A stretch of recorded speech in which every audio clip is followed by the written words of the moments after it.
Bonjour à vous les petits potes, aujourd'hui on va tous regarder ensemble comment on restaure ces sièges en cuir. C'est parti! Bon alors, cette vidéo elle vient tout simplement dans la continuité de la restauration de ma BMW E36 coupé. Donc pour ce, après avoir fait un beau moteur, des beaux trains roulants, un beau châssis, eh bien on s'occupe de l'habitacle. Parce que si quand tu ouvres la porte, tu as envie de dégueuler en voyant ces merdes, eh bien ça va pas. Donc, tout simplement, j'ai été voir des selliers professionnels qui restaurent des voitures de collection pour un grand constructeur. Ils m'ont donné plein de conseils que je vais essayer de vous redonner dans cette vidéo. Et pour ce, ça va se faire en 4 étapes. Déjà, première étape, je vais nettoyer le cuir. Ensuite, deuxième étape, je vais le nourrir. Troisième étape, je vais le reteinter avec une couleur la plus proche de l'origine.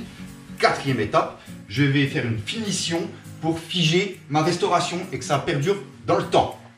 Tout simplement. Donc, je vais vous montrer déjà de quoi je suis parti. Je suis parti dans l'optique déjà de les remplacer, de mettre 12 autres sièges complètement. Sauf que c'est des prix d'américains sur ces voitures, ils sont complètement malades. Donc j'ai pu retrouver 2 sièges de berline, mais moi j'ai une coupée, siège rabattable. Mais les assises, les appuis-têtes, tout est pareil. La seule différence, c'est le système de rabattement. Donc j'ai simplement racheté 2 sièges de berline à faible prix, qui méritent aussi d'être restaurés. Et donc j'ai récupéré les assises et les appuis-têtes qui étaient en bon état. Mais ça nécessite quand même une restauration parce que, je vais vous montrer, les cuirs sont quand même usés. On peut voir des traces voilà, d'usure sur pas mal de cuirs. Ils sont tachés. Il y a plein de choses qui, voilà, ils méritent quand même une bonne restauration. Alors je préfère préciser tout de suite qu'il n'y a aucun placement de produit, ni sponsoring ou quoi que ce soit. Je vais utiliser des produits que m'ont conseillé les selliers professionnels. Maintenant, si ça fonctionne bien, tant mieux pour la marque du produit. Si ça fait de la merde, eh bien tant pis pour leur gueule, ils n'avaient qu'à faire des bons produits.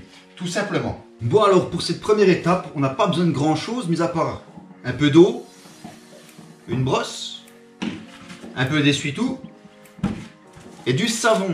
Alors c'est du savon, vous pouvez utiliser du savon noir ou ça c'est du savon glycériné. Donc que j'ai trouvé tout simplement chez Decathlon au rayon équitation. Voilà, j'utilise ça pour nettoyer les selles en cuir. Tout simplement. Je vous fais une alerte au gogol tout de suite. Oh oh, alerte au gogol! Alerte au gogol les enfants! Pour nettoyer son cuir, ce que m'ont dit les professionnels selliers, surtout on frotte pas, on gratte pas comme un connard, ok? On vient simplement sans appui, sans force, faire des ronds, en mettant du savon bien sûr, parce que le but n'étant pas de plus abîmer le cuir qu'il ne l'est déjà.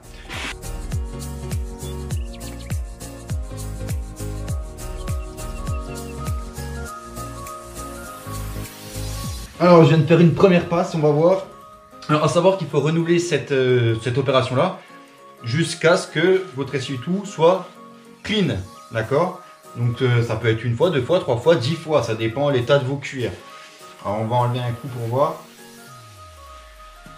Déjà je vois encore que ça brille en dessous. Mam, ah c'est dégueulasse.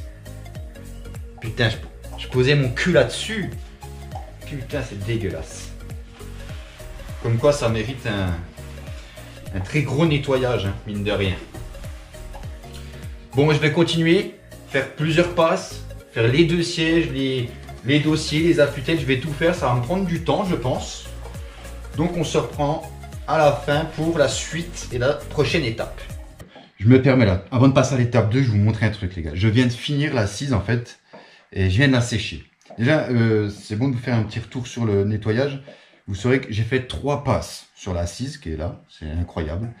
Et à la 3e passe, la mousse est encore un peu grisonnante. Et d'ailleurs, je pense que c'est la teinte noire du cuir qui vient. Mais c'était beaucoup moins crade que ce que vous avez vu vous. Hein. C'est à peine grisonnant. Là, je viens de finir. Regardez. J'ai une lumière juste là, donc je ne peux pas tricher. Il est complètement mat. C'est abusé. À titre comparatif, je vais vous prendre celui-là. Regarde. Regarde la différence. Il n'y a quand même pas photo. Comme ça brille. Et là, je le mets face à la lumière. C'est clairement... Donc j'ai fait 3 passes, vous avez ce résultat. C'est quand même complètement fou. Je vous embête pas plus longtemps, on retourne sur la vidéo. Étape numéro 2, on va nourrir les cuirs. Alors pour ça, on m'a conseillé de prendre de l'huile de pied de bœuf. Donc pareil, j'ai trouvé ça au rayon équitation de chez Decathlon, comme le savon. Si ça marche aussi bien que le savon, ça va être top. Et avec ça, un genre de microfibre, hein, vous prenez un tissu doux, ça ira très bien. j'ai lu un peu la notice, eux ils disent d'en appliquer une fois tous les 2 jours avec un pinceau, mais on va faire autrement. Le cuir est une matière dingue, donc ce qui est bien c'est qu'on va venir aider à pénétrer l'huile de pied de bœuf dans le cuir, parce que normalement il faut le faire par l'intérieur. Mais vu que j'ai pas envie de m'emmerder à tout démonter, on va le faire par l'extérieur, mais pour ça je vais vous montrer comment on va faire. Alors on va tout simplement en mettre sur notre microfibre, et pour l'aider à rentrer, on va pas seulement frotter, il va falloir l'aider à rentrer, on va venir masser le cuir. Donc là tu lui fais le massage de ta vie, ok, comme ça. Oh, you touch my tra-la-la. My ding-ding-dong. Donc je pense que ça va prendre un peu de temps, comme savonner. C'est un travail long et chiant. Donc je fais un max et on se reprend après. J'ai passé toute l'assise à l'huile de pied de bœuf. Alors comment savoir si vous en avez fait assez ou pas? Déjà vous massez bien toutes les parties du cuir. N'hésitez pas à vers les coutures, c'est là souvent que le cuir est tiré. Et comment on va savoir si on en a assez fait? Tout simplement, le cuir est une matière vivante. Donc c'est comme vous quand vous prenez un coup de soleil et vous mettez de la biafine. Tant que le cuir il absorbe l'huile, c'est qu'il a encore besoin d'être hydraté et d'être nourri. Donc tout simplement, j'ai fait une première passe donc en massant, et ensuite je suis venu mettre un dernier passage où j'ai un peu réparti de l'huile dessus pour le laisser absorber. Et une fois qu'il y en aura eu assez, en fait il va tout simplement recracher le surplus. Donc vous faites cette étape-là, comme le savon, autant de fois que nécessaire, jusqu'à ce que votre cuir recrache le surplus d'huile, et vous allez aussi le sentir au toucher, le cuir va devenir plus souple. Je vais vous filmer de tout près. Là ça donne ça là. Vous voyez, j'avais un aspect tout mat, et maintenant il est devenu tout brillant là, on se verrait dedans. Regardez, on voit le reflet de ma main. Donc on regardera, je vais faire tous les autres, je vais refaire tous les autres sièges, enfin toutes les autres parties, et on regardera une fois que ça aura fini d'absorber. Alors on se retrouve quelques heures, le lendemain matin plutôt, de là où j'avais réparti toute l'huile. Donc on peut voir en fait que là ça a complètement absorbé, il en reste un peine un peu ici. Mais voilà, sur d'autres parties, là ça a bien absorbé, là il y a encore un peu. Donc je vais encore laisser, je vais être patient, et puis je recontrôlerai ça je pense en fin de journée. Et si c'est nécessaire, je remettrai encore une couche d'huile, et puis voilà. Et ainsi de suite, et ainsi de suite.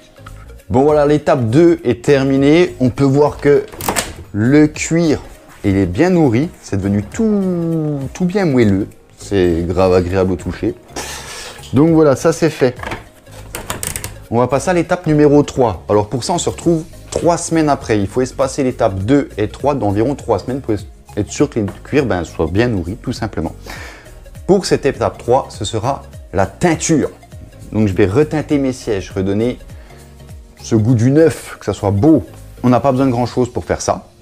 Tout simplement du papier à poncer, du grain 240. Voilà, tu trouveras ça au magasin de bricolage près de chez toi. De l'acétone qui va servir à dégraisser toute la merde qu'il y a dessus, ce qui peut rester de colle ou les impuretés quelles qu'ils soient. Ensuite, ce magnifique rouleau à peinture donc en mousse, très important. Il faut prendre un petit rouleau en mousse, haute densité. C'est pour éviter qu'il y ait de la merde qui se mette quand on peint. Donc un bac, bien sûr. Et donc ça, c'est du recolorant, donc de la teinture noire. J'ai pris noir, moi, tout simplement. À savoir que vous pouvez prendre n'importe quelle couleur. Avec la méthode que je vous donne, vous pouvez carrément changer la couleur de vos cuirs si vous le désirez. Voilà. Donc ça, c'est la marque SoFolk. Aucun partenariat, pas de sponsor, comme je vous l'ai dit en début de vidéo. On verra si ça fait le job ou pas. Donc je vous épargne les vidéos de ponçage parce qu'on s'en bat les couilles. Les vidéos de nettoyage parce qu'on s'en fout.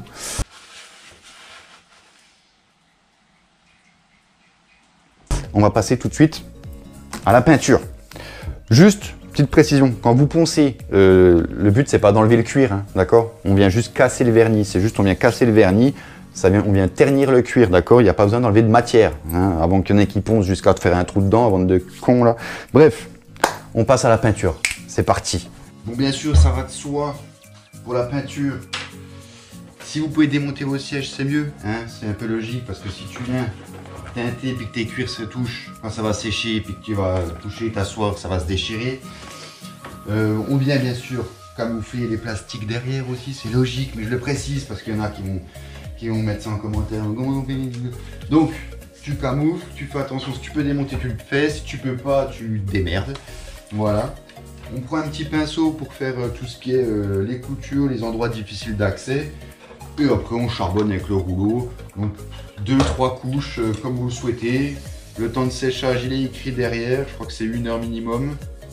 Appliquer 2 ou 3 couches. Séchage, 2 heures. Voilà. Donc, 2 ou 3 couches. Donc, il faut compter déjà au moins 6 heures quoi, hein, pour mettre 3 couches. Donc, maintenant, on s'y met. Juste un petit conseil. Étalez bien la teinture parce que c'est très liquide. Étirez-la bien avant de recharger votre rouleau. Franchement, là, je l'ai mis une fois. Je vais faire tout le siège avec juste en ayant trempé un coup. C'est ouf, mais ça marche très bien. Et les petites bulles, là, elles s'en vont quand ça sèche, si jamais. Voilà.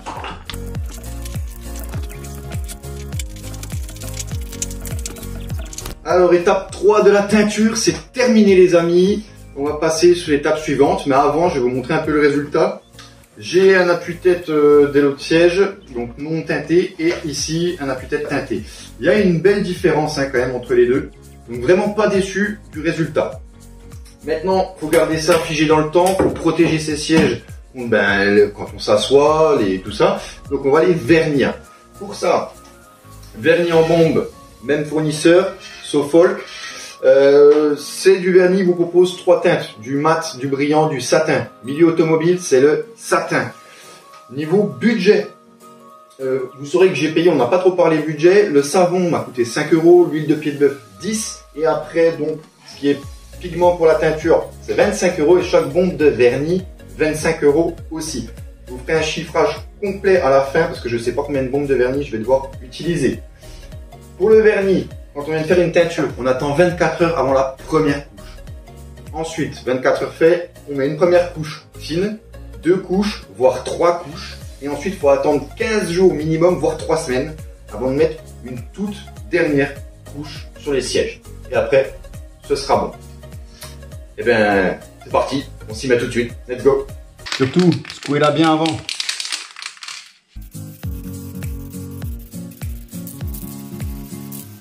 Et surtout, ne zappez pas l'étape du vernis, c'est super important, c'est ce qui va faire que ça va protéger vos sièges dans le temps et que les frottements des pantalons quand vous vous asseyez, tout ça, va garder tout le boulot que vous avez fait en superbe état.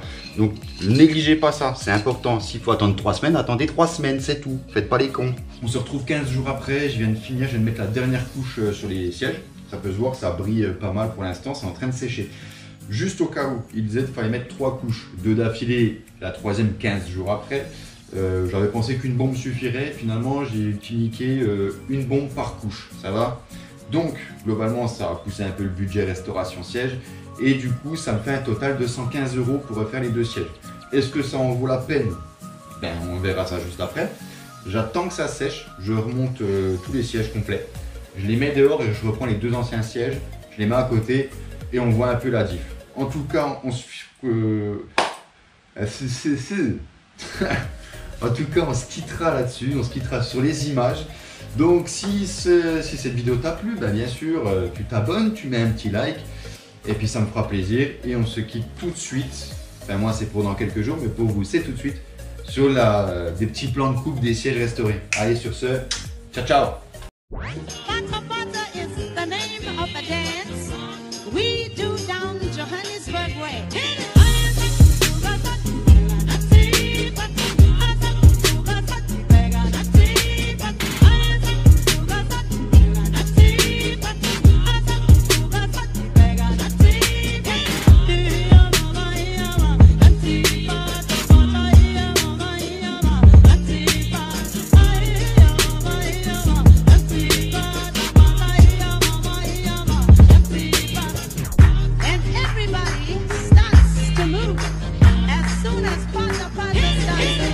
Bon ben voilà mes petits potes, maintenant l'étape 2 est terminée.